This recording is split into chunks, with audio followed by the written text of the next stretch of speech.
A Cold Christmas Walk in the Country by Laurie.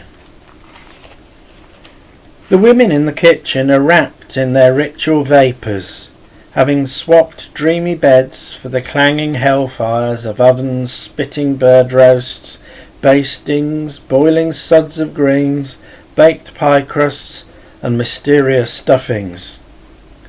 Distracted but agile, they shove me against the wall as I grope to look for my boots. Women preparing a meal, like women at their make-up, inhabit a similar chaos that is not to be tampered with. "Think I'll take a small walk, up the road," I say. "Past the wood, down the pond, I think." Spoons flashing in bowls, they raise their heads vaguely, as though they'd heard an odd sound in the plumbing. Their eyes look through me but do not see me. I belong to an army of men in the way. I get some raw mince on my fingers, lick it off, wish I hadn't, muffle myself up and go. Outside there is no surprise in the coldness of the morning. It lies on the valley like a frozen goose. The world is white and keen as a map of the poles, and as still as the paper it's printed on. Icicles hang from the gutters like glass silk stockings and drop hot drops on my hand as I breathe on them. Taking the air in my teeth, I feel the old excitement, the raw echoes of an ancestral world crammed with bull-headed mammoths and tusk-toothed tigers, of flint spears and boasting in caves. Today is the winter as it always was, and when it wasn't, it was not remembered. Forgotten now are the small freaks of weather, the offbeat heat waves and wet warm Decembers that have cropped up now and again in the past. Winter was always like this, since the beginning of winters, since the first man learnt to sneeze. Pushing the cold before me like a sheet of tin, I set off up the Christmas road. I have a new thorn stick with a silver band round it, and new gloves with an itchy price tag. Before the new year I shall no doubt lose the lot, but it doesn't matter, they were made for this day. It is a morning for heroes and exhilarating exile, a time to shock the blood back to life. While I go stamping, frost-footed along pathways of iron, over grass that is sharp as wire, past cottages hollowed out like Halloween turnips, all seething with lights and steam. "Same to you, Miss Kirk." An old lady totters by, bent double like a tyre round a dartboard. Ancient spirit of the season, she is distributing tea to the peasants, which she has done for the last 50 years. She just doesn't have to worry where all the peasants have got to. We all admit to being her peasants today. I climb up the valley, breathing hard the sharp air which prickles the nostrils and turns to vapour. To be walking today is to be followed everywhere by private auras of pearly cloud. The wandering cows are exhaling too, pale balloons of unheard conversation.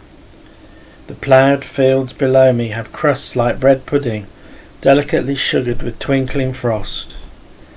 The distant pastures are slivered, crumpled and bare. Even the light they reflect seems frozen. Where was this valley last summer? It was not here then. Winter and summer are different places.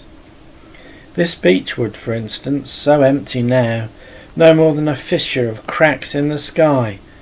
Where is the huge lazy heaving of those June thick leaves, reeking of sap and the damp roots of orchids, rustling with foxes and screaming with jays and crammed to the clouds with pigeons? The wood, for the moment, is but a scaffold of summer. It stands stripped to the bruising cold. A dark bird or two sit along the bare branches. None of them move. They might be caged. Approaching the pond at last, I notice the sweet smell of ice. or perhaps it is only the memory of it. We could certainly smell ice when we were boys, even in bed before we got up. One sniff of the air at the moment of waking, and one knew whether the pond was frozen, knew the quality of the ice, whether it was rough or smooth, and even, I swear, its thickness. This morning it is a plate of dark green glass, wind polished and engraved with reeds. An astonished swan walks slowly around it, testing the ice for a hole to sit in. Then, unable to find one, it rises up on its webs and flogs the air with its puzzled wings. Like the wood, the pond is under a spell, silent as a loaded gun. Its explosions of moorhens, coots and lilies held in check for a suspended moment. I look through the ice and see tiny bubbles of air, bright as lights in a Christmas tree. I see lily leaves too, frozen solid in bunches. I wonder what the fish are doing. "Come on, F," croaks a voice. "It's froze. Didn't I tell you?" 2 kids have arrived. Tommy Bint and his sister, wrapped in scarves and hot for the ice. They jump up and down, and caramels shower from their pockets like nuts from a hazel tree. "Aren't you going on, mister?"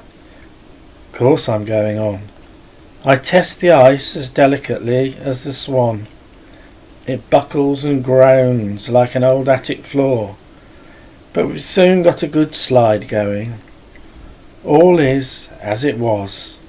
The hollow ring of our boots, the panting run and the swooning glide, the brief oiled passage across the face of winter, the magic anarchy of pleasure for nothing.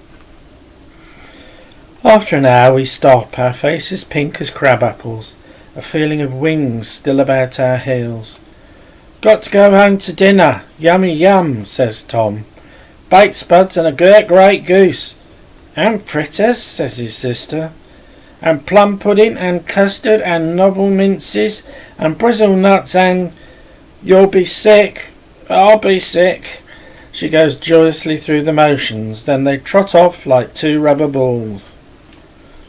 I climb back to the village, sliding on frozen puddles.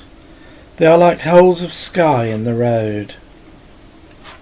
A sudden blackbird, alarmed, skids out of a bush, chipping chains of sharp cries behind him.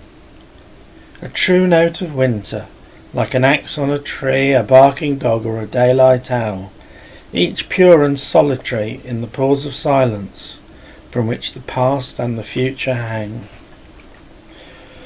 It has now turned noon, and the day slides slowly from the roofs of the sloping village. It freezes harder than ivory. One can almost see it in the air, as though the light was being stretched on nails. The cold, clear radiance hangs over the landscape, and a crow crosses it on creaking wings. The rich earth, with all its seeds and humming fields and courtships, is now closed and bound in white vellum.